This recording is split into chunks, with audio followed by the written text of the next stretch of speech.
Welcome back to Full of a Took. We're here to talk about Chapter 8 of The Two Towers, The Road to Isengard. Yes. Yeah. It was a long road. Took a while.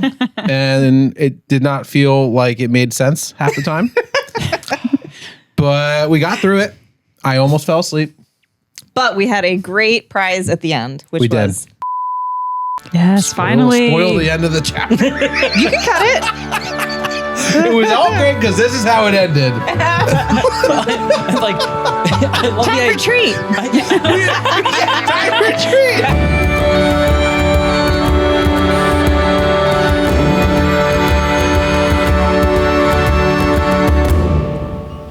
Last episode, King Theoden and his men, and Gandalf, Aragorn, Legolas, and Gimli traveled toward Isengard.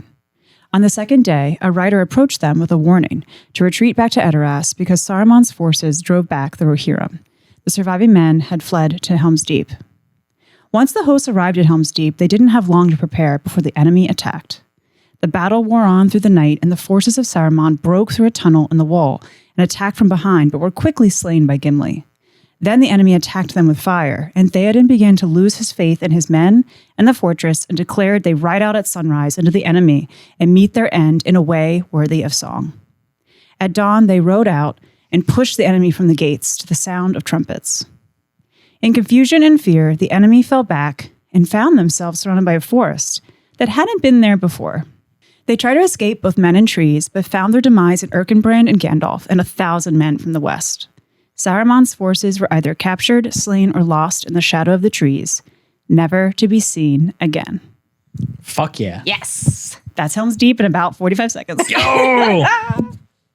Good fucking job. Thanks. Honestly, amazing. Thank you. Going into Chapter 8 from Helm's Deep, those are big shoes to fill. Mhm. You know? Yeah. Like, this was a very epic...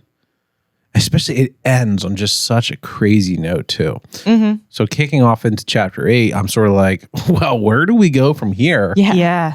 You better be good. Well, No. No. I hope you, Can't like... follow up every amazing chapter with another amazing chapter, as You it turns out. You know what it felt like? It reminded me of the chapter after the Council of Elrond. Both The ring Tolkien goes and south. us needed to catch our breath. The That's ring how goes I felt. south. Yeah. Well, that's what... Because it feels like you're coming out of this crazy epic chapter, Mm-hmm. and the only way Tolkien seemingly knows how to follow up epic chapters is by sending people on a quest. Put them on the road and let things happen to them. It's a travel chapter. It's a travel chapter. But is that not so much better than, okay, they hung out and caught their breath? And Right. you know what I mean? Like we're going right back into the action. Yeah. It's nothing is as cool as Helm's Deep. Yeah. It's Yeah. it's like the Moria chapter, the Bridge of Khazad-dûm. Like, yeah. this is a great book. The first half of The Two Towers is a great book. But Helm's Deep is the fucking best part. But it usually starts with them like later, like there's a time skip of like it's a week later, they're ready to go. Hardly ever does it like pick up where the last chapter actually ended, like in actual time. That's not usually the case. A lot of what we experience in the Fellowship, the Ring follows that, but we are once again right in the action. This chapter picks up in the same breath that the last chapter ended. So what we're staring at is the immediate aftermath of the biggest battle, the only real battle that we as readers have seen. It is just a valley full of corpses and some haunted ass trees and a bunch of very confused people. Nothing is really settled though, because they've defeated the army. They've won the day.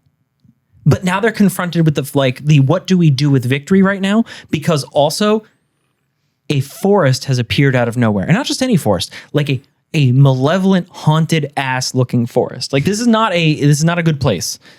And everyone who charged out of Helm's Deep, everyone who left the deep expected to be dead by now. Yeah. Like this was Theoden's death wish ride. This was, I'm going to go out on my terms. But the prerequisite for that is I'm going to go out. Right? But all of a sudden, Erkenbrand shows up with 1,000 men and Gandalf at the top of the hill, and they come in on the side, and they fucking end it. And they stole Theoden's thunder. Yeah, yes and no. He was doing this big epic, like, let's sacrifice it all. We'll die. Well, fuck, we didn't And they die. go outside, and everyone goes, "Oh, Gandalf's here!" And, fuck. Right. I mean, Could you thank you for imagine coming, but the adrenaline crash on that one? yeah. Jesus. Right. So Yeah, you see Gandalf, it's like, Little balloon deflates. kind of the whole theme with him and King Theoden, though. yeah. Yeah, actually. Gandalf is kind of there to poke this man in the right direction because he's been making a lot of bad choices. Yeah. Theoden has. Yeah. But one thing is settled. When the charge occurred, everyone who's trapped in the caves also came out. And that's where our boy Gimli was at. So he comes out with Gamling the Old. He comes out with Éomer. Like, oh shit, they didn't die. Because remember, that almost happened last chapter. Like, where's Gimli? Fucking, I don't know.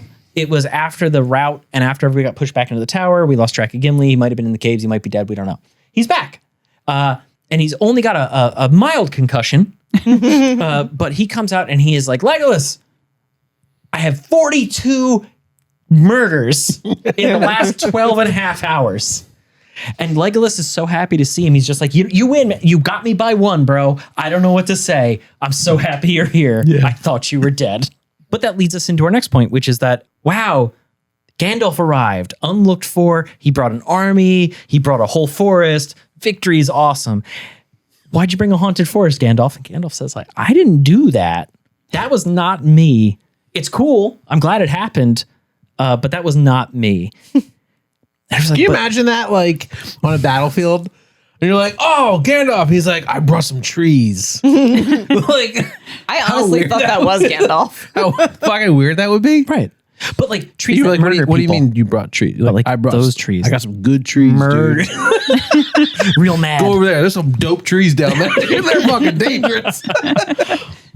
Just don't go too close. Yeah. Yeah. So it was nice that it wasn't actually him. I was like, how is he going to explain this? Right. And like people literally can't believe their eyes. And he's like, no, this is not me. And people are like, Gandalf, you're a mighty wizard. Wow. I didn't bring the force, guys. Chill. This was all you. And like, that's the point Gandalf makes. And I think something that we need to take away as readers. This was something that the men of Rohan did more or less by themselves. Gandalf says, all I did was give good advice and ride a fast horse. And that's essentially it. Like, not to overstate the importance of having a supernatural nightmare forest on your side, because it's way better than the alternative. But they had already won the battle at that point. They would have been hunting orcs across the Westfold if the forest hadn't devoured them. We don't know they devoured them. We assume they devoured them. You know, it goes poorly. But the real point here is that this is men fighting back and winning, right? One might say their bite was worse than their bark. Oh. Oh, Christopher. Oh. That is disgusting. I thought of that. I had to interrupt you. I had to say it. It was perfect. I love it. Look, honestly, is a pun really a pun if no one groans? True. Wow, Laura, you were quick with that one. I agreed. I love puns. That's true. She does love puns. So then the follow-up question is definitely, well, whose forest is that and how did that happen? And Gandalf is real upfront. He's like, I didn't do it. It's better than any plan I could have had, and it's way beyond my power. Keep in mind, it's blocking the exit to the valley. Everyone in this valley is still trapped. It's just by trees now instead of orcs. So it's just a new thing they have to deal with. So this is very much on everyone's mind. And You're right. The trees are not with them. no, I didn't even really pick up on that one. Reading like this is now something they have to deal with. yes, I was thinking that the trees are just sort of like parting ways from them to like walk through. no. Like it's a wall. Interesting. Standing there I missed being that completely. menacing. Yeah, like oh fuck, shit. Yeah. The orcs broke and ran into the forest. The Dunlanders threw up their arms and said, we surrender. But everyone who was trapped in the valley by orcs is still trapped there by those trees. So everyone wants to know everything there is to know about these trees because it's very important to their, whatever plan they have tomorrow. And Gandalf decides that the best way to answer these frightened, weary people is with riddles. Fucking Gandalf. And basically it's like he tells a little story and he's like, this is from before and it's long ago and it's about power unknown and it's from stories. And if you want to know, you'll come with me to Isengard. And Theoden is like, the fuck we are? we don't have enough men in the country. If you raise the dead, we don't have enough men in the country to take on Orthanc, to go to Isengard and win that battle. But you know what? The last time I didn't listen to you, it went badly. So let's do it, I guess. So Theoden starts setting up orders. He's like, we're going to go out, get everyone, every man, every old man, every tall child, every small child, everyone meets at Edoras in 3 days because the king is marching and everyone's going. And then he turns to Gandalf and says, we doing this? Gandalf says, chill. It's not an attack. It's a parlay. We're going to go talk. If you want to know what's going on, you want to know what's behind the forest, you want to know what's up with Isengard, you want to know what's going on next, just come with me. It's a parlay. It's a talk. It's a chat, not a battle. Bring 20 guys. And Theoden's like, all right, you know what? Once again, if that's what you advise, that's what we're going to do. So he lays down and takes a nap. Honest to God. Everyone is told to rest. Yeah. Well, no. Everyone who's going is told to rest. Everyone else, because Gandalf's Correct. number one thing is like, can we go like right now? And Theoden's like, no, we can't. I'm like 800 years old and we just fought a battle and I really need to sleep a little bit. Gandalf did not participate in the 2.5 day battle. He showed up for a 45-minute kill and he was like, let's keep going. Everyone was like, go fuck yourself. Right. Go all the way to fuck yourself. Everyone else is put to work burying corpses because all of the fallen are still out. So all of the men of the Rohirrim are buried in 2 enormous mounds. On one side, the Westfold, and on one side, like the men of the Eastern Vales, the rest of the country. And then the orcs, they just kind of drag into a heap near the forest and don't know what to do because they can't cut wood to burn it because who's going to cut any branches off that forest? Nobody. But as an interesting point, one of the things that happens in this whole organization at the end is they figure out what they're going to do with the prisoners, because there are prisoners. The men of Dunland, the human beings who were involved in the attack, who were working with Saruman, surrendered. Because they were like, we're not fucking with no magic forest. This is way beyond the scope. This is not in my contract. But they also had been told that the men of the Rohirrim would burn their captives alive. So they're terrified. And Erkenbrand, who is Lord of the Westfold, who is like sort of like the Lord of that half of the country, the guy who's been fighting them, who's watched these men destroy this part of his country, cuts them a deal and says, first, you're going to help bury all these bodies. Then you're going to leave your weapons here. You're going to swear never to come back. And then we're going to let you go. Which is incredibly a great deal if you're one of these guys, right? On the other hand, is Erkenbrand really just telling them like, and then I'm going to march your sorry ass into the Nightmare Forest?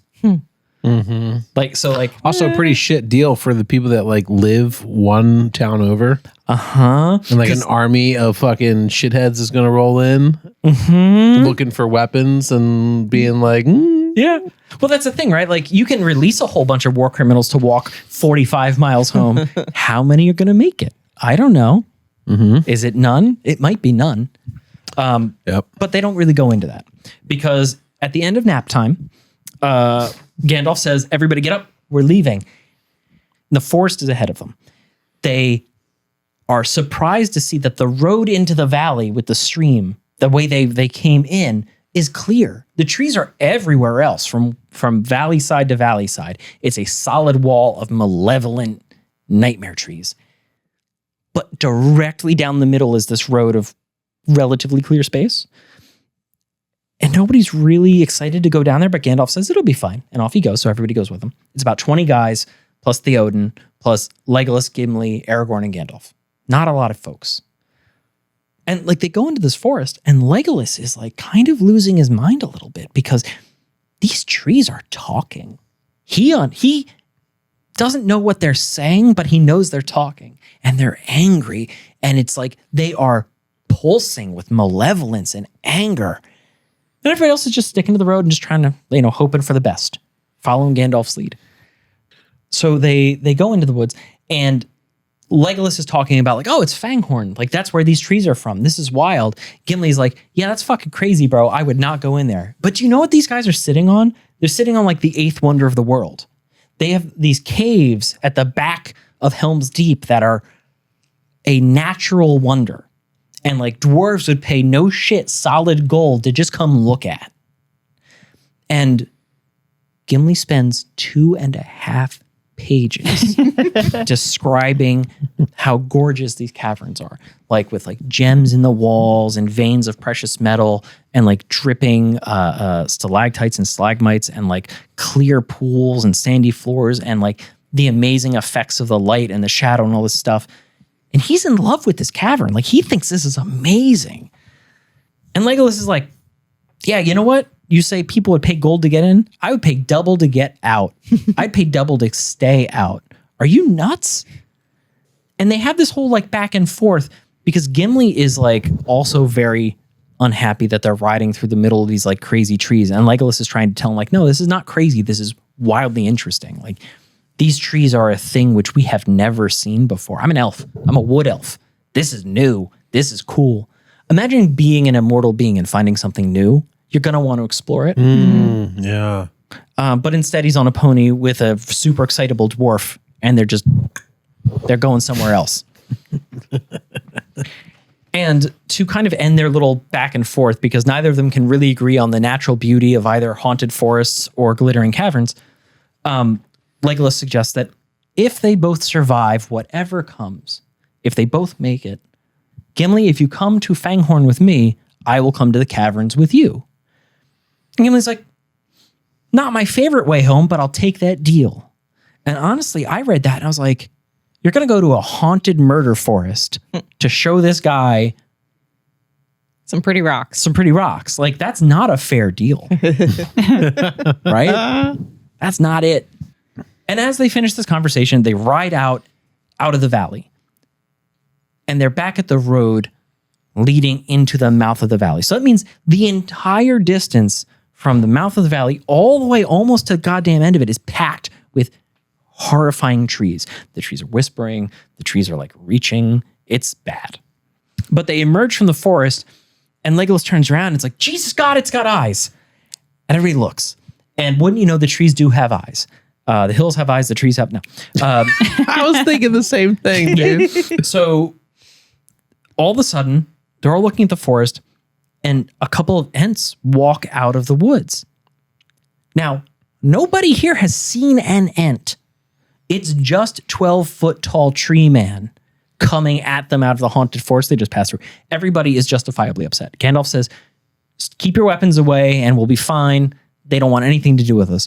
And they don't. They're literally tree shepherds. That's what Ents are. They are the tree shepherds.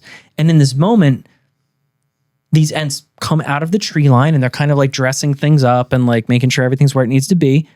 And they ignore the men. They ignore the riders. They ignore everything that's not them in the trees. And then they just kind of disappear back into the forest.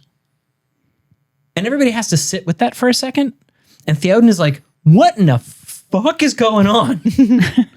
Because he's an old man. This is his kingdom. He knows this place.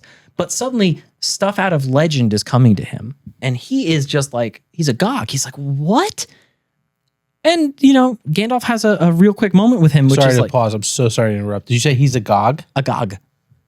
Les Mis. agog. I am a gas. I knew you would get that. And love it That's the only time I've ever heard that word ever used in Les Mis. Once again, we come back to Les Mis. Where do you stand on Les Mis? She loves it. But she's a Phantom girl more than a Les Mis girl. Yeah, I'm more of an emo Broadway. Like my top two favorite musicals of all time is Phantom of the Opera and Sweeney Todd. Do you remember when we went to go see Les Mis in the bathroom? Oh no. And And you pissed off an entire men's room of fucking people who had paid hundreds and hundreds of dollars to see Les Mis. look, those revolutions were gonna fail. It's history, man. It's history. You were at the urinal next to me. We all went to see Les Mis. Pat's at the urinal next to me, talking shit on the rebellion. And he was like, they deserve to fail. Oh no. They were disorganized and they had a terrible plan. It was. And the amount of side eye down the wall of all the people that Pat doesn't slowly notice turned these their things. head and looked at us at the intermission break. I'll never forget that. It was very funny. That was the most uncomfortable I've ever been In a bathroom in a bathroom full of men Full of men. staring. Yeah. There's a rule. Nobody looks at anybody in the bathroom. And everyone looked at Pat. What can I say? He was like, fucking idiots, and then flushed. God damn it. Pat's oblivious. Anyway, sorry. He was agog. He was agog. He was aghast. Is Marius in love at last? Jesus.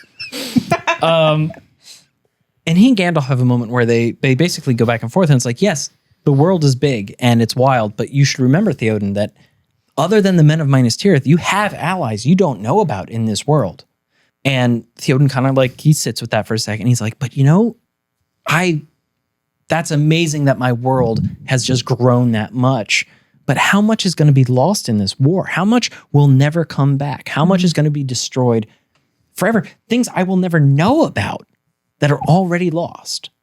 And Gandalf kind of shrugs his shoulders and is like, yeah, not everything that Sauron's done can be undone. Not everything can be restored. We're going to lose stuff. We're going to lose, the implication is people also. Like, we came out of Helm's Deep, and the only named character that we know of that died was Hamma, by the way. R.I.P. Oh, yeah. My man Hamma. He died at the gate. Right. We lost Hamma. Yeah. He was a good character. He was fucking rad, right? Yeah. So once they've cleared the forest, they turn west. They're going to Isengard. That's the whole thing. So what they're going to do is they're going to go to the Fords of Isen first. And remember, that's where that first battle was lost. That's where Erkenbrand's men were scattered and destroyed. That's where Theoden's son died like 5 days ago. And that's their first destination. They get there. The moon is out. They're not going to ride through the night, but they're going to ride for a while.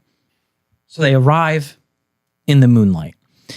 And what they see is carrion birds and eyes in the dark and wolf howls, and it's all carrion creatures. And every one of them is kind of a little depressed because like they know that this is where that battle happened. This is where all those men died. What are carrion creatures? What is that? What do you mean? Carrion. Like, What does that mean? Vultures. So carrion is like corpses, dead meat. Dead meat animals. Things that feed off Things of that What's have the word died. for that? Scavengers? Yeah, a scavenger is an animal that eats carrion. A carrion is dead shit. Yeah. Oh, interesting. So carrion creatures are things that eat carrion. Got it. Good to know. I didn't know this. Oh, good for something. But again, it's Gandalf kind of looks around. He's like, no, these are for the orcs. These are for the orcs. These are not for men. And it's like, well, how do you know that? They ride through the ford, and lo and behold, some of the survivors have actually buried all of the fallen men of Rohan, but like in the middle of the ford on a little island, which is a weird place, I think, to put anybody, because when I think about good places and safe places to put corpses, fresh water is not one of them. Somebody's going to drink that and die. It's going to happen. God, Jesus Christ. Right. Well, all right. Fuck me and my public health education. What do you know? So this is a battle. This is not up to code. Right. Well, it's true. So, but this is a battlefield and a graveyard. And also, the river is dry. That's not normal. This is like a whole ass river, and it is nothing but dry stones. And there's no answers for that. They just kind of shrug their shoulders and have to continue onwards. At about midnight, they come to the opening of the valley where Orthanc is. This is the Valley of the Wizard. This is Saruman's home. And Theoden is like, I'm out. It is midnight. I am old, man. I have to sleep at some point. I'm the king. I make the rules. So far past my bedtime. Right. He pumpkins all the way out. And he's like, this isn't going to be a nap. This is going to be a whole ass sleep. So they bed down and they do whatever. And Aragorn has his second line of the chapter. And I think his only other line in the chapter. And he says, Gandalf, is Orthanc on fire? Is Orthanc burning? Because in the moonlight, in the distance, is this like haze and these columns of like billowing smoke and steam. And it's just like, again, it's one of these shoulder shrugs. It's like, I don't know, maybe. Probably not good, but not our problem right now. We're going to go to bed. So they start to get a little bit of sleep when the guards start yelling. And what they're yelling about is that the moon is gone.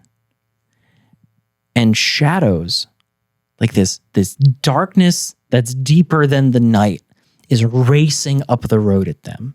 Like a mist? Almost like a mist, but it's not defined. It's just dark. It's just darkness is coming up the road at them. And again, Gandalf is like, do not draw your weapons. Hang tight, get real small, and this will pass us by. And they're surrounded by darkness. Impenetrable darkness. They can't see what's happening. They literally can't see what's happening around them. But it's whispering and creaking and like trees in the wind. And eventually it passes. And the night returns to normal. And I'm sure nobody sleeps after that. But dawn comes. And when they look around at dawn, the ground around them is all churned up like a herd of animals has been by. I don't know about you, but it sounds to me like trees, right? and they have to take that in stride. They just kind of look at that like, well, I guess we're going to keep going towards Orthanc.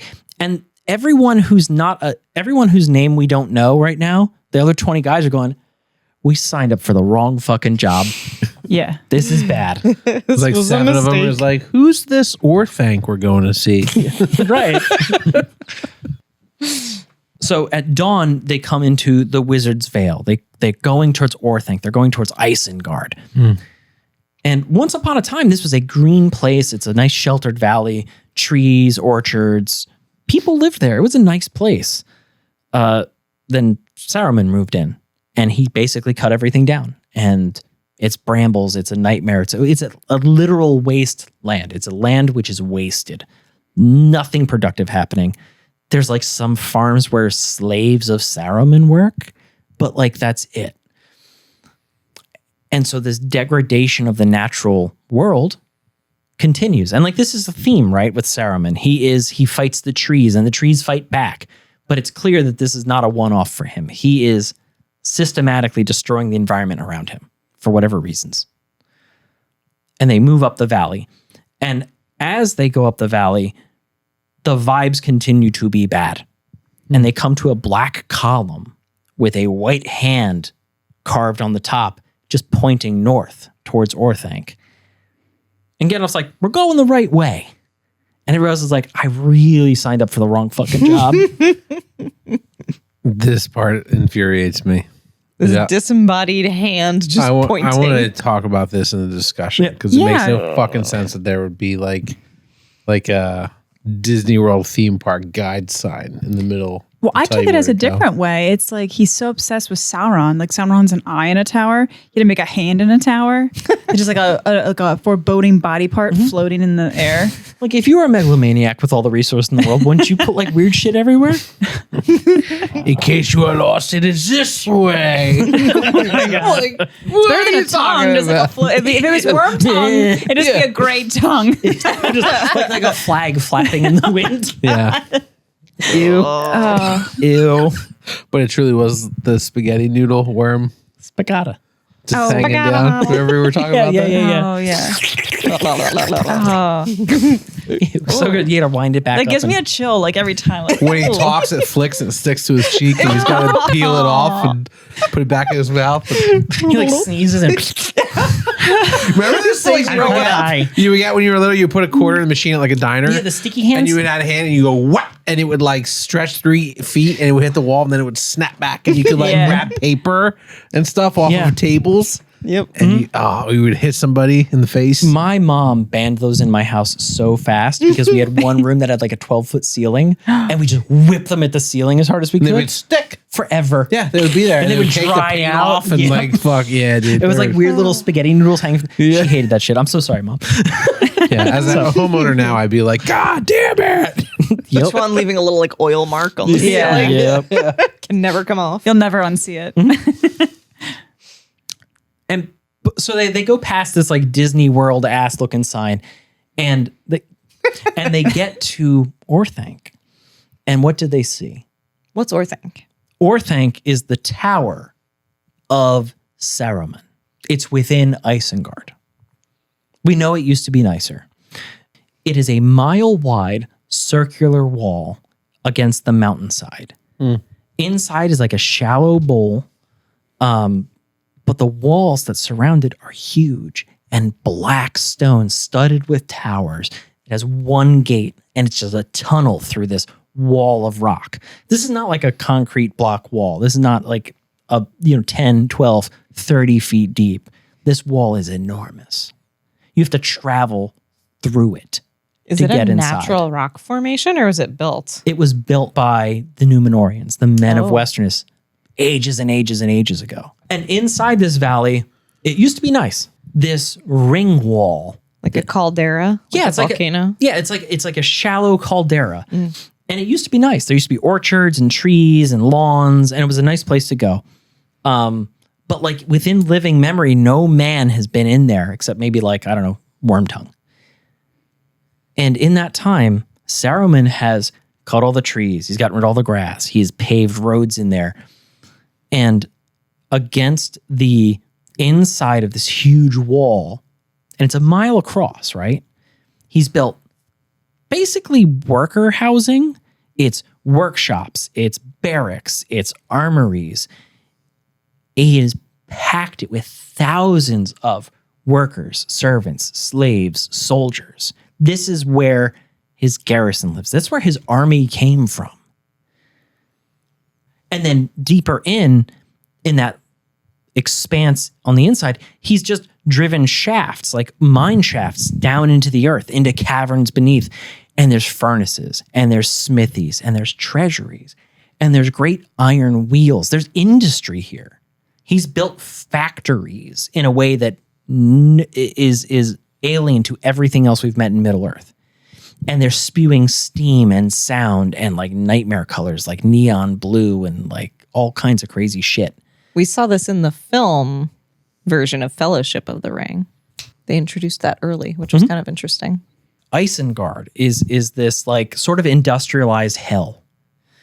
And Orthanc itself is a 500-foot tall spire of black rock that looks like it was torn from the bones of the earth. And it's topped with spikes. And this is where Gandalf was imprisoned, remember? Yeah. He escaped from the top of that. It's 500 feet tall. It's 50 stories. It's huge. Right? It's huge. Huge fucking tower. What Tolkien tells us is a fun fact about the name Orthanc is that in the Elvish, it means Mount Fang. But Orthanc, in the language of the Rohirrim, in that native tongue they have, it means the cunning mind. So it's like you got a clever guy living in Mount Fang fucking everything up. It's kind of cool. But he also stresses to us that this is Saruman's design. He's built this place. He occupied it and then he changed it to his own needs, his own desires, his own innovations. But Tolkien tells us that this is a child's copy. This is an unflattering attempt to recreate Barad-dûr, the Dark Tower. It's only a tribute. It's only a tribute. This isn't the greatest song in the world. It's just a tribute. But what's interesting about that is that Tolkien tells us in this like vast like narrative sweep that like Sauron has implanted these ideas in Saruman's mind. All these ideas, like none of them are original to Saruman, but he's had them. So it brings up like the mind reading thing again. But he thinks that they're his. Yeah, he thinks they're his. I kind of missed that. And there is this this rivalry between Orthanc and Barad-dûr that is irreconcilable. They were never friends. They were just enemies that were too far apart to hurt each other. Like everything that Saruman has accomplished is reduced to this like laughable scale because Barad-dûr is unassailable, unimaginably strong, utterly expansive. It is all-encompassing evil. And Saruman has built this like child's sandcastle version. Like a Lego tower. Yeah. Like and it's like Temu Barad-dûr. yes. Like not even Wayfair. Like this thing, like, but it Tolkien reduces everything that Saruman has accomplished to a joke in one paragraph. That was He didn't have to do that. No. Well, that's it was nice that he gave us that. It was a nice little like note from the author in the middle of the text. Yeah. He didn't have to do that. That's our introduction in the chapter to when Gandalf and Theoden, Aragorn, and the rest actually arrive. So that's sort of all like what this place was before. Yeah. And then what it was before it was that. In the present, when they arrive, that shit is wrecked. They show up, all the towers have been ripped down and crushed to dust. The wall is breached in all kinds of places. The gateway has been ripped off, and literally the tunnel has been unearthed. And the gate has been ripped off its hinges, the steel gate. And something decided, instead of walking under the wall, I'm going to walk through the wall and just smashed it apart from beginning to end. And so they ride through this ruin. And it is a hazy day. It's foggy, it's steamy, it's like shitty and weird. And there's nothing alive, nothing going on. They're just riding into this kind of like nightmare. They pass through the gate. They see the bowl of Isengard. And in the distance, they can see Orthanc rising like a black needle. But the place is fucked. It is like there's pooling water everywhere. There's standing water. There's wreckage like wood and barrels and furniture and all kinds of shit just everywhere. It's like after a tidal wave comes through. If the ocean had risen up and smashed Orthanc, it could not have done more damage. And they're looking at this and they're taking a second. And then they realize that sitting on a pile of garbage right in front of them is a pair of hobbits. And there's Merry and Pippin. Oh my God. Just chilling. Pippin's asleep. And Merry is smoking a pipe.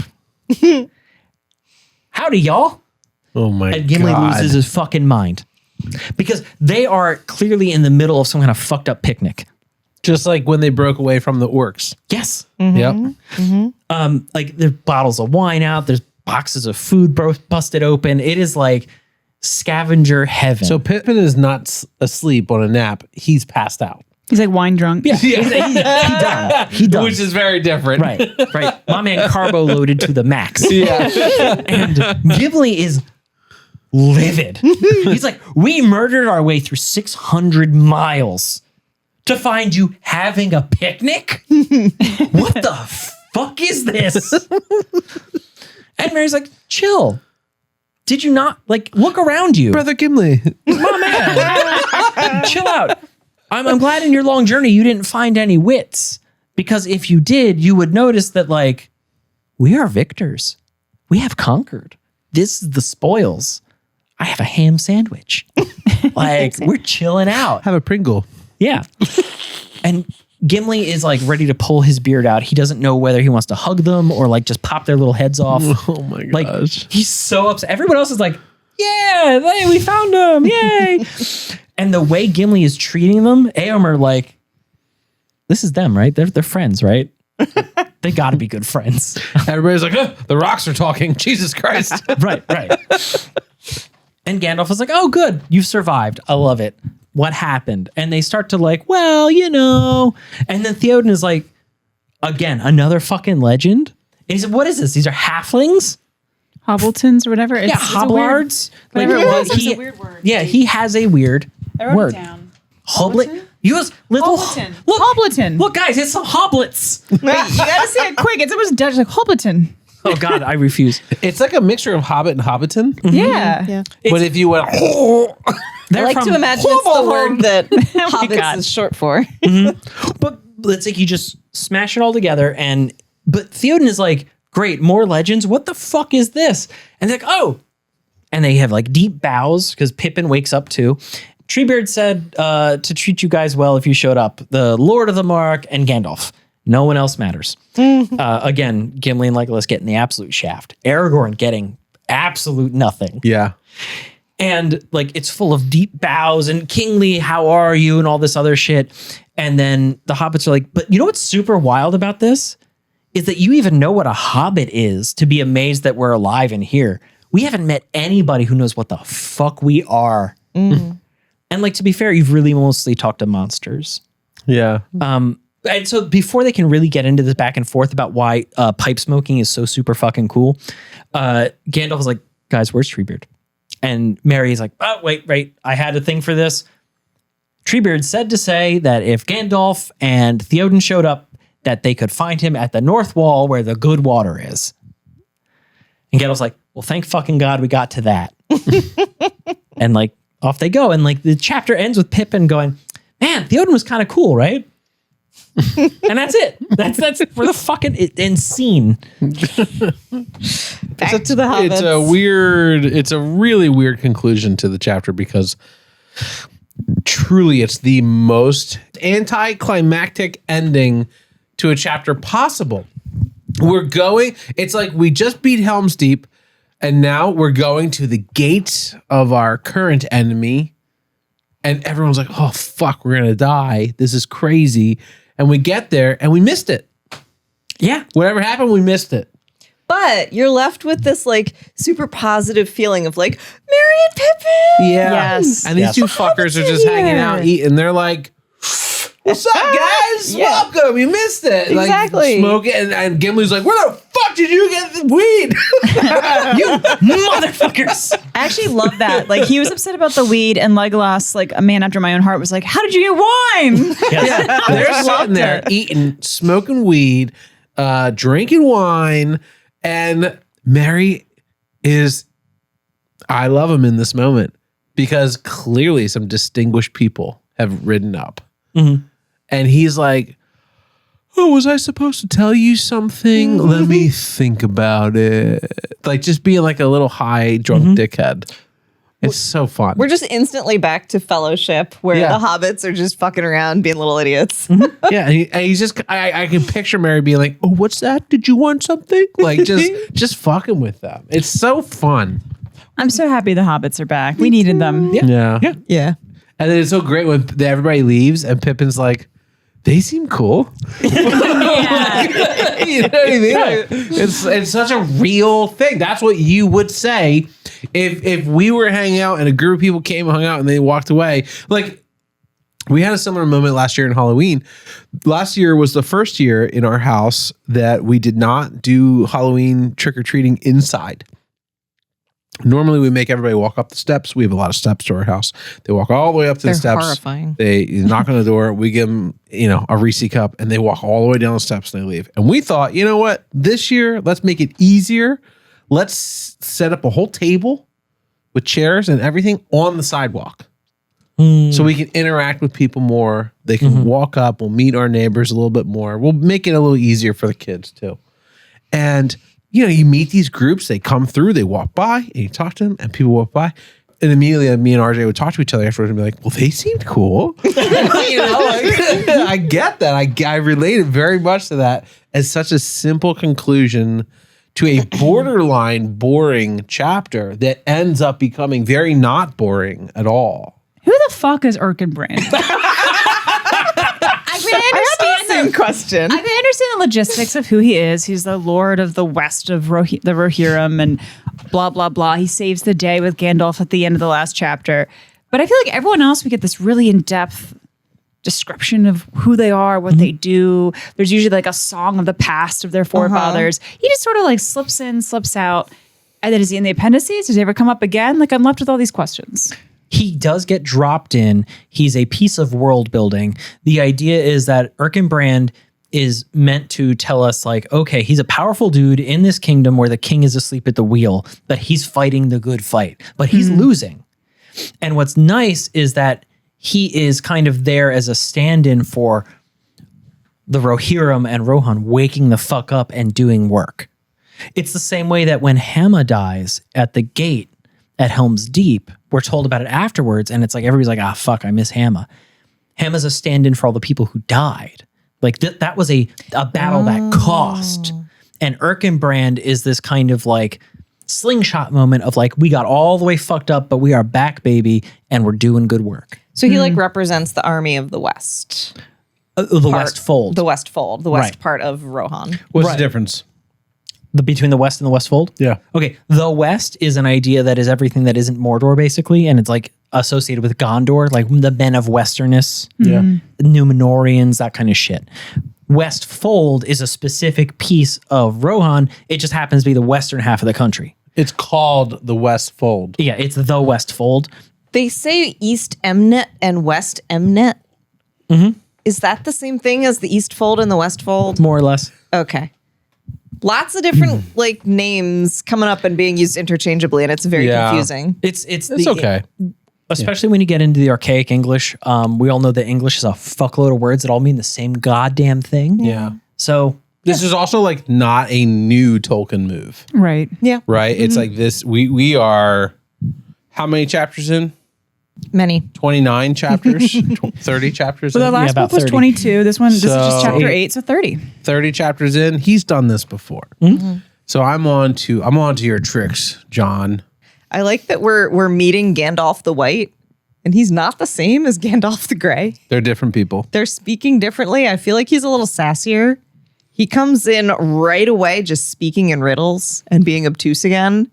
And he's like, well, if you don't know what this is, it's a power far older, and you'll have to come with me to Isengard to learn why. Like, nobody knows what the fuck he's Gandalf talking the about. Grey, but if he was so fresh and so clean.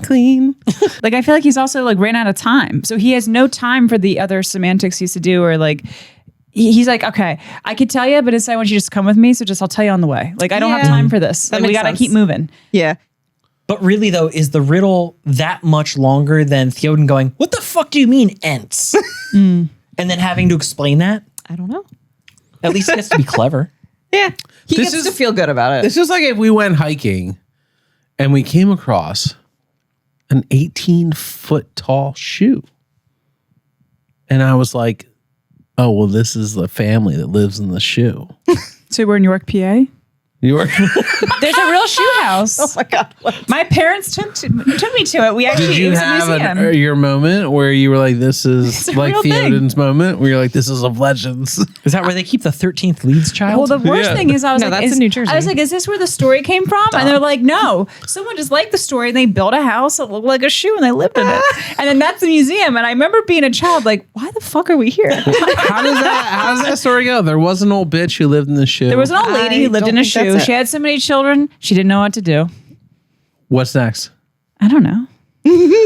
So she put him to work, That's the important part. sent him to the mines. sold him to Raytheon. So they all are working at Microsoft now. That's all right. So you're in the forest, you come up to a shoe. Yeah, I don't remember what happened, but anyway, I just think that's how I kind of view what happened. You know? Yeah. Laura, be honest with me. When did you learn about the word parlay? Pirates of the Caribbean. That's goddamn right. Goddamn right you did. That's how I learned about it. High school. And you know what? Parlay. Hey, Orlando Bloom. Orlando Bloom, Legolas. Yep. What's his name? Will Come on. Turner.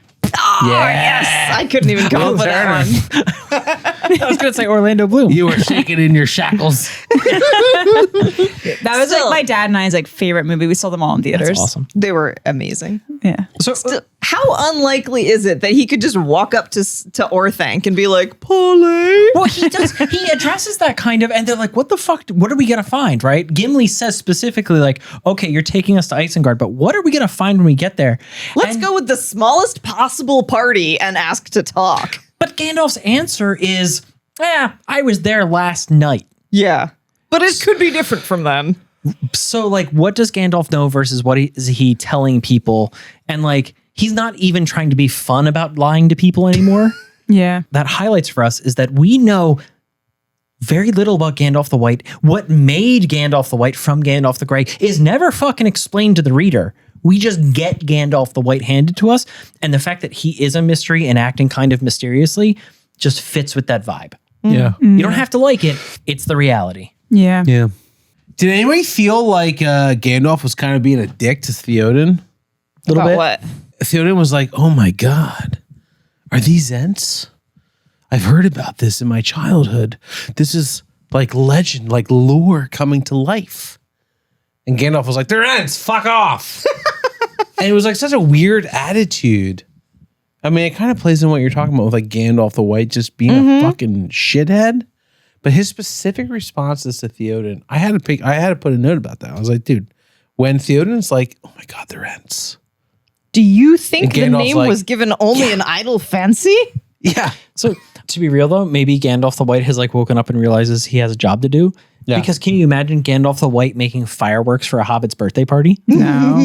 Right. No, yeah, Right. He's a man on a mission. He has no time for anything. That's it. Yeah. Yeah, 100%.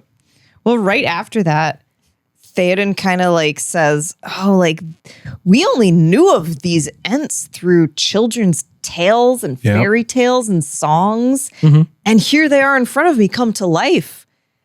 And that sort of made me wonder, like, what would happen if the fairy tales we grew up with came to life? Oh, like which ones would be wild? Like, what would be terrible if it actually came to life? First thing I'm thinking of is Rumpelstiltskin. I hated that story. What was Rumpelstiltskin again? He was like the one that wanted your firstborn child. And Mr. Like, appear. Yeah, Mr. Rumpelman. And he was like constantly like peering in the window to the beautiful princess. And he had this like awful, like at least the book I had this like long, like curly nose and like greasy hair. It was like bald on top. He was like short and fat with long, spindly He was from fingers. Kansas. Yeah. He kind of looked like a goblin from Harry Potter, like someone who worked in the bank. But he like, you couldn't shake him. Like no matter where you went, what you did, he was going to find you. Ooh. It was awful until you gave him your firstborn child, which also like, what if he didn't even have children? Yeah, right. They need to give birth and give it to this goblin. If you didn't have children, then you didn't have to worry about them. No, he would then take you. No, he would harass you for your whole life. I don't really know this. You story. weren't I don't getting know, I out just of this made that up. contract. I don't really know. It this. haunted me. Yeah, no, like but like firstborn child thing is like a standard contract, like not just in fable, but also in like reality. For example, when my brother and I bailed a guy out of jail on New Year's Eve, for like $300, we said, all right, fine, you don't owe us anything, but we want your firstborn kid. Because at the time, him having a child was laughable. He has 3 kids now. And a couple of years ago, we broached that topic. Are with you him. the legal guardian of the first one? It's in debate. It's a debate. I don't have a child yet. Nope. No. Okay. All right. Maybe. Any not. other fairy tales that should never come to life? Can you imagine what TikTok would look like if the Pied Piper was real? Oh my God. What's that? No. It's the one who leads the rats away with the music. Like the town has a rat problem, so the Pied Piper comes in and like magics his way through town and like sings a song and all the rats follow him out. And then the townspeople are like, fuck you, we're not paying you shit. So he's like, okay, fine, I'll take your kids. And he goes back through the town and like magics all the kids away. Oh my God. Can you imagine what TikTok would look like in that? Jesus Christ. Right? That'd be fucking amazing. It's for me, it's between that, Mothman, and the Jersey Devil. Nice. I gotta say something that would be absolutely awful if it was real. Cat in the Hat. Oh my God, you're right. A fucking menace to society. You're right. Just making his way through every house going, I'm going to fuck this up. I'm going to change your times. I'm going to flip the furniture upside down. And And it's all going to rhyme. yeah, it's all going to rhyme. It's going to be Rhyming would great. drive me nuts. Any kind of Dr. Seuss shit? No way, man. Oh my God. Hello, children. I'm intrusive thoughts. I had such anxiety. I had so much anxiety reading The Cat in the Hat. That was the point. The nice thing about it was that you knew it wasn't real. You could be like, let's take a break. Or even if you're watching the movie, you know that at the end, everything's going to be okay. In real life, nothing's okay in the end. No, nothing is There the are end. such things as consequences. Yeah. You know? Yeah. And that's like the Cat in the Hat would like, as an adult, not a children, the Cat in the Hat still fucks with adults. Yeah. And he goes out and he's like, I cut your fucking tube in your car that like, Sorry, no brakes. You're not going far. Yeah, like no brakes, bitch. And you're like, fuck. Laura actually rhymed. Staring into the windows. Like I appreciate that. No, Chris, you couldn't hear Laura when you said, Cutting the brakes in your car, you ain't going far. Nice. Yeah. I love that. Yeah. I'm thinking how weird the world would be if like Clifford the Big Red Dog was either real or like an actual myth that people would like go back to, like Bigfoot. well, when he's a puppy getting puppy trained by, what was his owner's name? Like Mary Elizabeth or something like that. it's a little girl. Yeah. Yeah. She's Yeah. like this tiny like girl, like, we gotta pee over here. And it's like just like his pee is like a whole pond. Just like kills everything. Everyone's drowning. No. Curious George. Oh, he That's don't the eat a beginning menace of Planet of the Apes. Wait a minute. with his friend Wait, with a ready? yellow The hat. man in the yellow I got one. hat. I got a really good one. The Bible.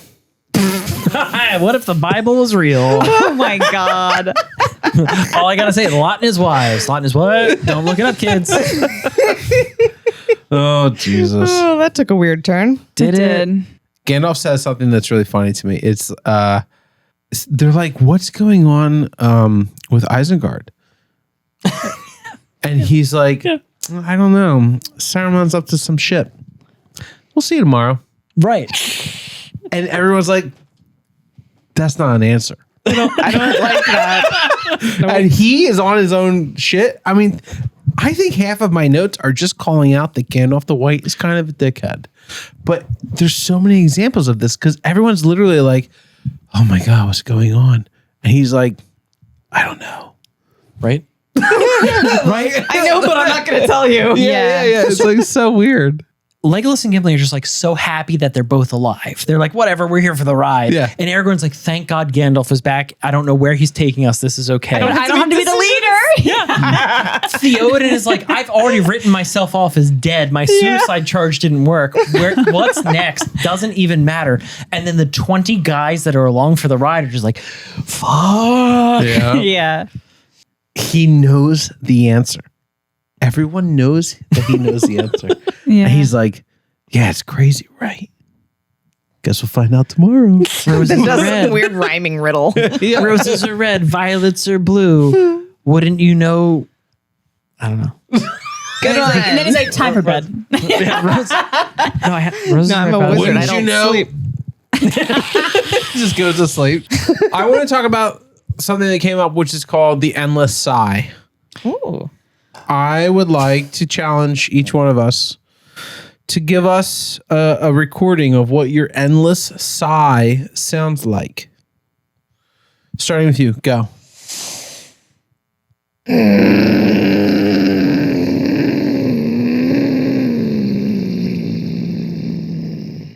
I said I'd take the trash out after dinner. Damn, Laura. It was more of a growl, but whatever. That was a fucking terrible sigh. It's my frustration Is sigh. that how you sigh? Sometimes. Jesus Christ. All right, Robbie, you're up. That was your endless? I'm like Gandalf. I don't have time for this. Oh my God. You don't even have time for the podcast.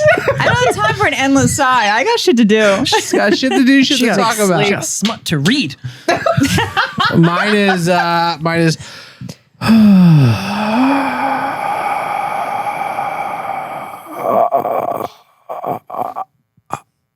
Chris pretty good. just suffocated. It's pretty good. It's like a mix between Treebird and Theoden when he was like coming back. Just the three oldest things in Middle Earth are Treebeard, Theoden, and Chris. all right, Patty, what do you got? Jesus Christ. It goes on for a minute, but I'm sorry, I didn't mean to let. it's okay. It's just me taking the Lord's name in vain. Dude, the endless sigh. As soon as I read that, in my head, I was like, what does an endless sigh sound like? Who did the endless sigh? I missed that phrase.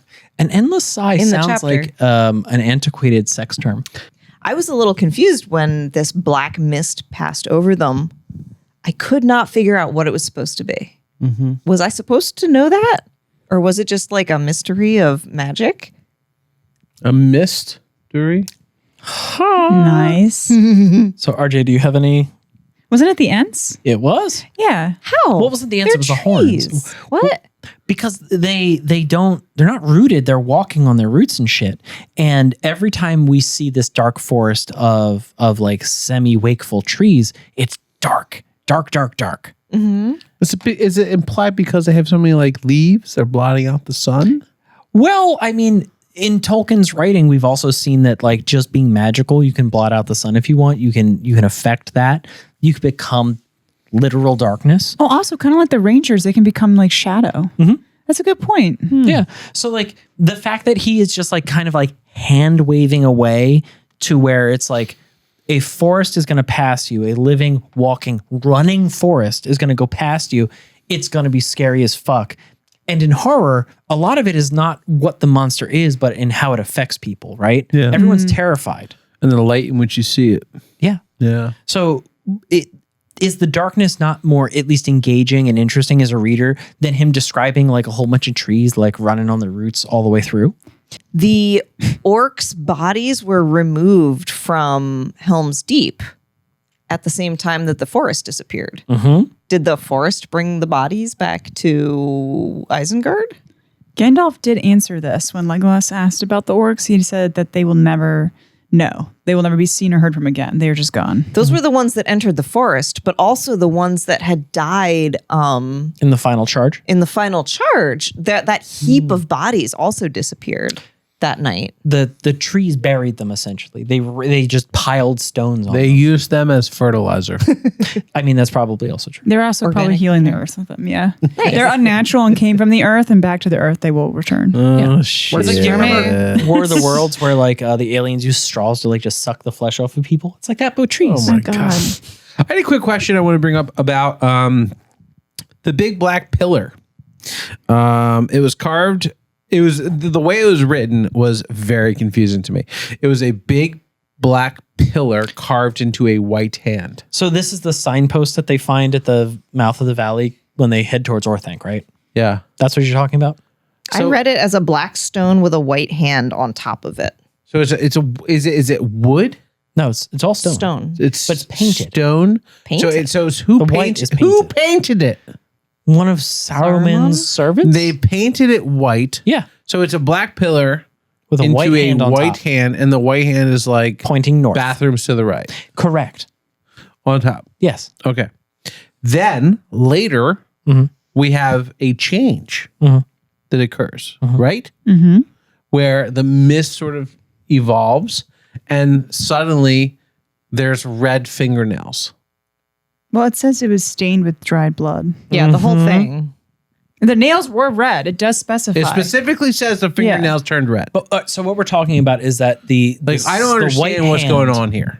It's symbolic of violence and everything, because what you're talking about is two separate instances where we're presented with Saruman raising his symbol up, which is the white hand on a black field. So it's a black pillar I didn't think with of a that. white hand. The white hand of Saruman. And then the next, so that's You the signpost. legitimately didn't think of that? No, Oh my God, fucking at woman. all.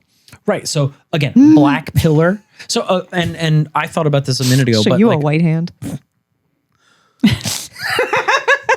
that That bitch was for pointing Chris. north. That was for Chris. Sure it was. Sure it was. If I had said that, someone would already have called the police. So the first one is the pillar with the hand pointing north like at Disney World. And then the second one is like, what is it? It's a banner, right? It's a separate thing? Yeah, It's a it's second. two- No, it's the same No, it's the same one. Isn't It it? says It's now. I thought it was have it presented as open. the same thing. It's the It same is. thing, Chris. Is it? You're I thought- right. I thought it was It the says, second- now Gandalf rode to the great pillar of the hand and passed it. And as he did so, the riders saw to their wonder that the hand appeared no longer white. It was now stained as with dry blood, and looking closer, they perceived that its nails were red. It's got red nails. Yeah. Not that there's blood all over the hand. The nails are now red. Right. Like it had been scratching at Like something at Nosferatu. flesh. Yeah, it's like it becomes very gothic, and I just felt very confused. Is this happening in real life? Is this a manipulation of the time and space and Is Gandalf physical the White just an manifestation? asshole? Like, what's going on?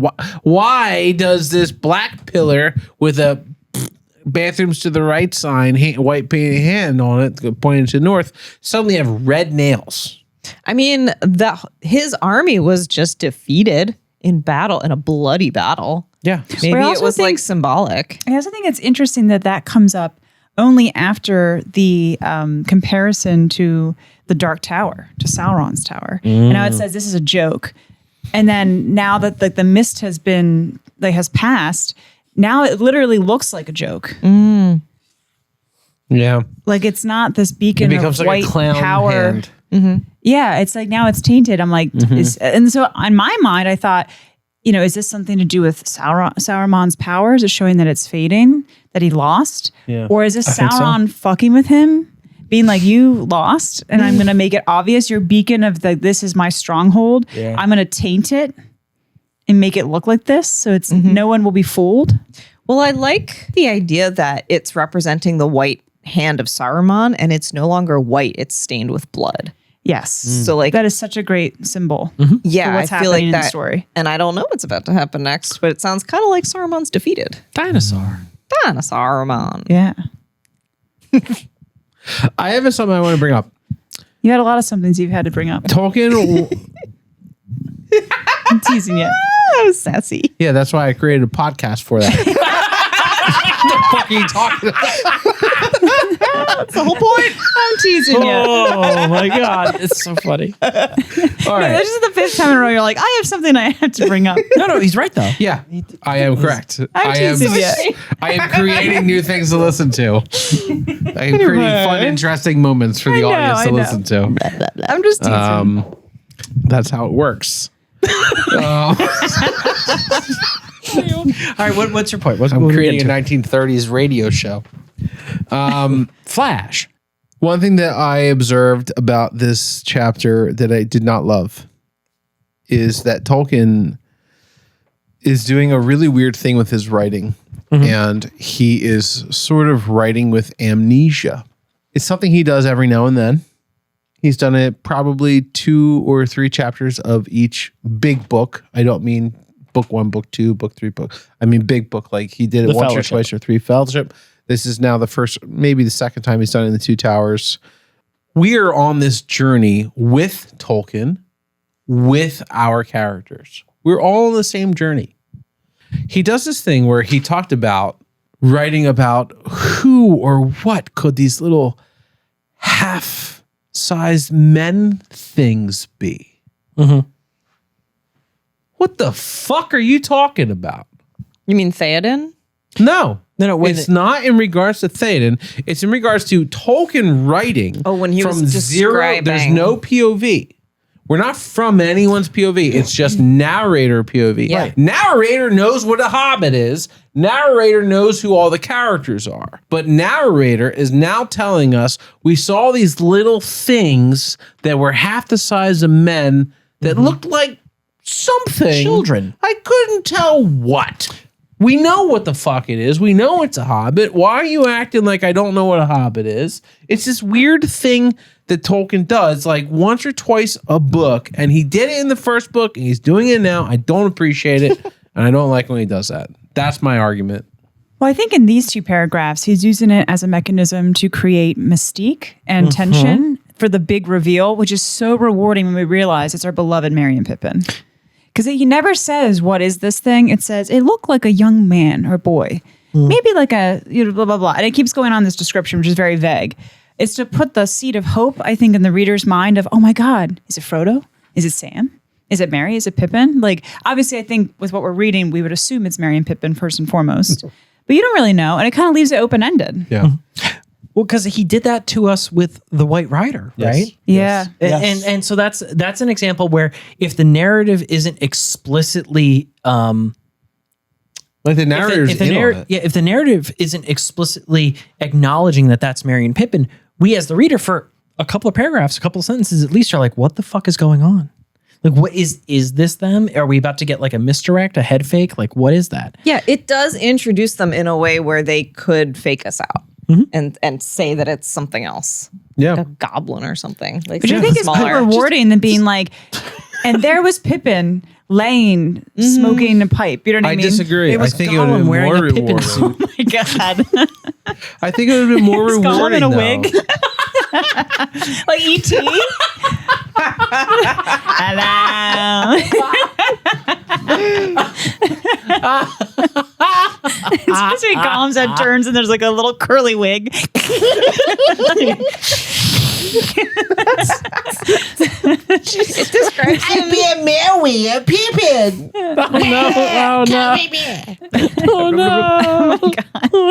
He just describes them as 2 small figures lying at their ease, gray clad, hardly to be seen among the stones. Yeah, I wonder who they could be. Well, I don't think it was How small about figures. the 2 small figures that we've been fucking searching for the last 8 That's your chapters? hope. I guess it just gives you like 2 paragraphs to be like, is it them? Yeah. Is it? It's edging is what it is.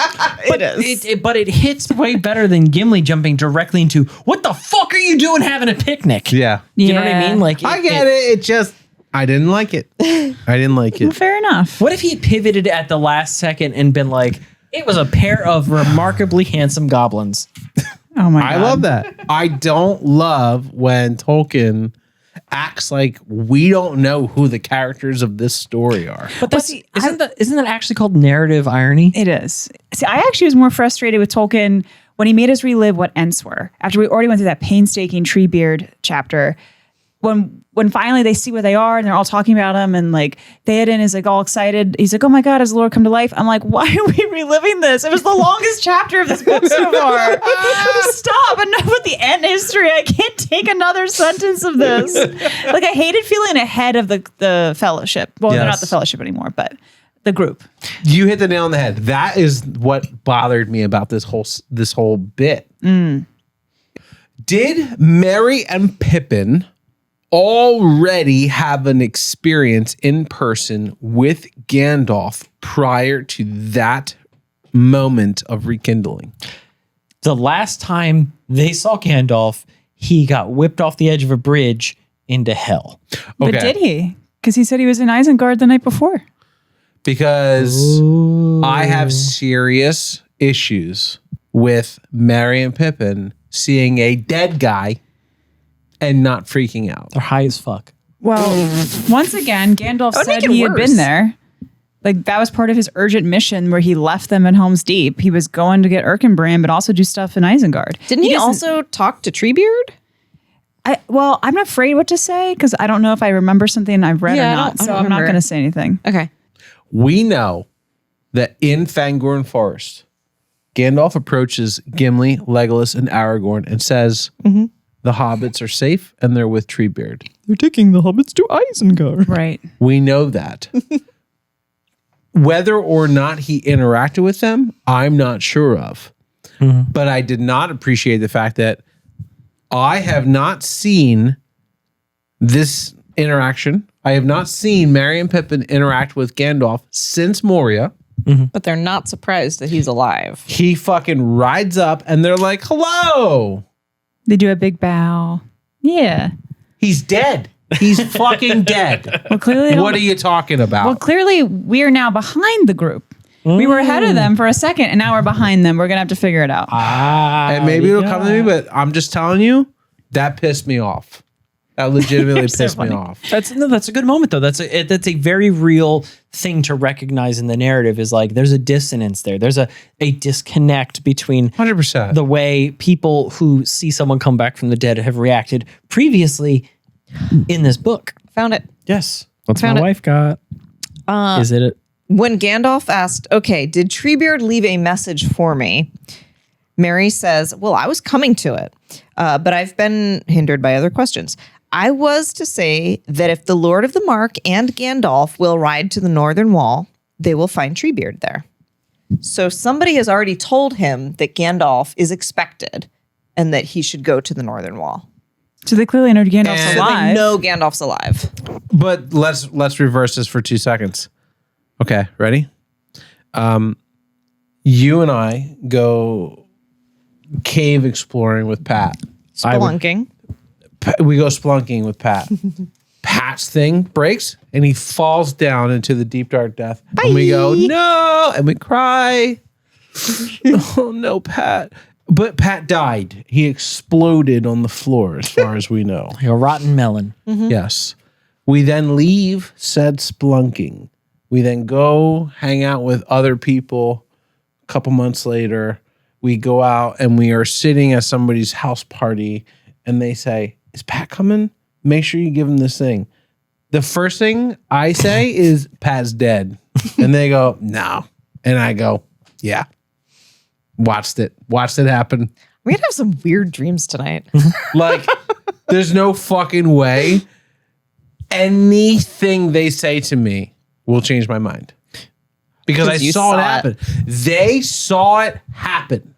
They don't know what happened. There's nothing on this earth that could change their mind. Well, they've also been hanging with mythological creatures for like, I don't know, weeks. and they just watch trees take down a fortress. Maybe. I think you might have a I think point their there. belief is a little You might have a descended. point. Suspend their disbelief. Yeah, and Back to suspended disbelief. and before that, they were captured by orcs, and like the horrors and the things they've had to live through in a short amount of time. I think at this point they're like, well, nothing's fucking impossible. Just see PTSD. And I think they all must. around. I mean, I don't know. I don't really remember, but I feel like the way they're acting, especially when he finally talks to them, and they're having their usual behavior, they've already gone through the "oh my god, you're alive" stuff. We just missed it. It seems like they unfortunately. knew. Yeah. Just with his writing's not that bad. So it's purposely written this way for a reason. I think we're going to find it out. Isn't it funny though that Pippin expresses zero remorse? Yeah. Pippin is everything I need him to be. I love him so much. I have to say, I love their character arc since we last saw them. Like they've really healed and like come into themselves with the Ents. They're these little like confident, I don't know like how to describe them really, but they just were in such a better place when we last saw them. And I love their They growth. were. And you know why? They're not hog-tied anymore. Oh my God. It's because they had treats. Oh fuck! So this is a little something I like to call Isengard soup. Yay! Nice. So Okay. as Isengard was flooding and there was just garbage, floating everywhere and like chests.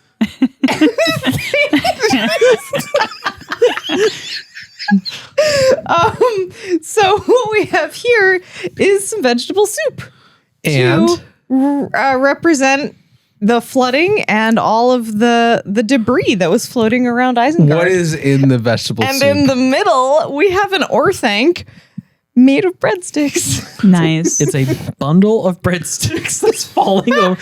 So I the can't keep any of foundations them are soft. standing up. They're It's a just, bundle of sticks. it's a bundle of sticks, and they're just in the middle of In the a middle. bowl of soup. And they are sucking up the soup and falling They're over. gonna be so They're good. going to be delicious. But yeah, Orthanc is falling, unfortunately. How poetic. Yeah. I will. I can't wait to Definitely what try I it. was going dig for. in. Smells these amazing. Are great. These look great. So glad this isn't a gin-based drink. Yeah, right? Got some veggie soup. Lots of veggies floating. It's like a wholesome hobbity meal The soup is really good. that surrounds. I figured I'd had enough of punishing you guys with like the grossness of orc stuff. So I'd make you a nice wholesome soup. But I did make it a little bit spicy just for, Saruman. Thank you. I like spicy. Good, good, good. This Spicy is so, but healthy. This is so good. My It's tower so is delicious. just like soggy, disintegrating at the bottom. Wait. I got him. I like to think that's what Orthanc is like too. I got Saruman. I got him. Mouthful of Saruman. Oh, you almost Oh. ate the string. All right, there's a spring. So to be clear for everybody who's listening to this nightmare, it's a bundle of breadsticks tied up with baking thread. Because Orthanc is a 4-sided tower. So clearly it needed 4 breadsticks. You're not wrong. This is a fantastic food for thought this week. Honestly, very tasty. It's earthy. It's hobbity. It's got soupy Hobbiton Shire vibes, but also the Tower of Orthanc. It's like it kind of, and it works out because like Merry and Pippin in the end. Yep, yep. It kind of works perfectly with that. I just wanted like a soup that had stuff floating in it because that was what I envisioned when I saw Yeah, it's a little Isengard. spicy because things are a little spicy in the book right now. It works out perfectly. Well, that's a beautiful wrap on Chapter 8, The Road to Isengard. Thank you so much for tuning in this week, for hanging out with us while we discuss our journey through the Lord of the Rings. Join us next week as we discuss Chapter 9 of the Two Towers, which is called... Flotsam and Jetsam. What is it? Flotsam and Jetsam. Flotsam Which, fun and fact, Jetsam. I read this when I was young. I was like 12 when I first read these books. I always thought it was flotsam. Like I just added an A in there, and tonight I was thinking about the chapter, and I was like, "Oh, it's flotsam." I said it wrong for like 20 years. Just flotsam, I guess. I don't know what flotsam and jetsam means. That's the wildest. That's probably the wildest fucking name of any Tolkien chapter so far.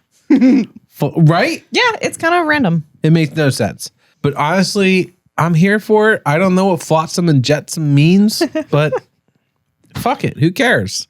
I haven't really understood what we've been doing or where we're going for anything else, but I've enjoyed it the whole time. So I'm here. There you go. I enjoy it. I'm ready to go. Whatever this weird are these people? Is this land? Are these horses or ponies? Is this the name of Gimli's wife? It's the new Build a Pony. No. Make sure you subscribe to us and make sure you share this with somebody that you love. I just want to say a like and a share is great. And thank you so much for sharing this around. But don't forget to rate our podcast in whatever platform that you're listening to this on. All right, we'll see you guys next week. Take care. Thanks for tuning in for Full of a Tuck. Peace. Bye.